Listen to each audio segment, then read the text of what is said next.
સુરત શહેરમાં ડિંડોલીના વેપારીને ₹50 લાખની ખંડણી માંગનાર લોરેન્સ બિશ્નોઈના નામે 4 આરોપીઓને ડિંડોલી પોલીસે પકડ્યા. લોરેન્સ બિશ્નોઈ ગેંગનું નામ પડતાની સાથે જ ભલભલા ચોંકી જાય છે. ત્યારે આ ગેંગ દ્વારા સુરતના ટ્રાન્સપોર્ટના વેપારી પાસે ₹50 લાખની ખંડણી માંગવાનો એક મામલો તારીખ 21 ડિસેમ્બરના રોજ સામે આવ્યો.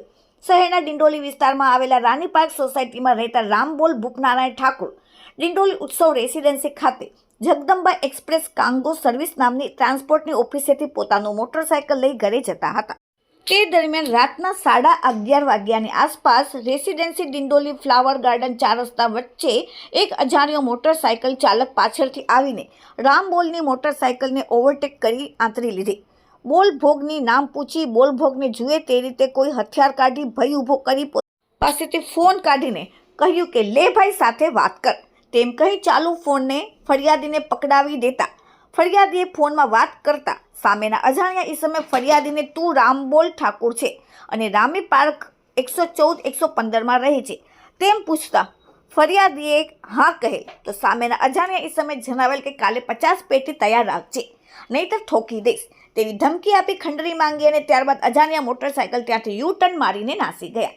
રાતના પોતાની સાથે બનેલ બાબતે આ વેપારીએ 22 ડિસેમ્બરના રોજ ડિંડોલી પોલીસ મથકમાં ફરિયાદ નોંધાવી. જોકે ગંભીર પ્રકારનો ગુનો હોવાને લઈને પોલીસે આ દિશામાં તપાસ શરૂ કરી અને એક બાળ કિશોર આરોપીને પકડી ગુના સંબંધમાં પૂછપરછ કરતા બાળ કિશોર ભાંગી પડ્યો અને આ ગુનો આચરવામાં પોતાના અન્ય 3 મિત્રો જેમાં એક બાળ કિશોર રહેવાસી પાંડેસરા સુરત, 2 વૈભવ રાજપૂત રહેવાસી પાંડેસરા સુરત તથા આદિત્ય ઉર્ફે આદિ ગોંડે રહેવાસી પાંડેસરા સુરતવાસીઓને પોલીસે પકડીને કાયદેસરની કાર્યવાહી કરી.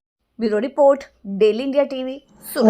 ગઈ તારીખ 21/12/2024ના રોજ મહેન્દ્ર ઉર્ફે રામબોલ ઠાકુર નામનો 49 વર્ષનો જે વ્યક્તિ છે જે જગદંબા એક્સપ્રેસ ચલાવે છે તે જ્યારે પોતાના જે કામકાજનું સ્થળ છે ત્યાંથી ઘરે જઈ રહ્યો હતો એ દરમિયાનમાં એક આદિત્ય ગોડ કરીને જે વ્યક્તિ છે એની પાછળ બાઇક લઈને આવ્યો અને પ્લાસ્ટિકની એના મસ્તક ઉપર ગન મૂકીને એને કીધું ભાઈ કાલે 25 પેટી તૈયાર રાખજે. અને ત્યારબાદ એક ચાલુ ફોન હતો અને ફોનમાં એક વૈભવ રાજપૂત કરીને છે જેણે એને ફોનમાં પણ કીધું કે તું તૈયાર રાખજે એમ કરીને ધમકી આપી અને પછી ત્યાંથી યુ ટર્ન લઈને બાઇકવાળો નીકળી ગયો.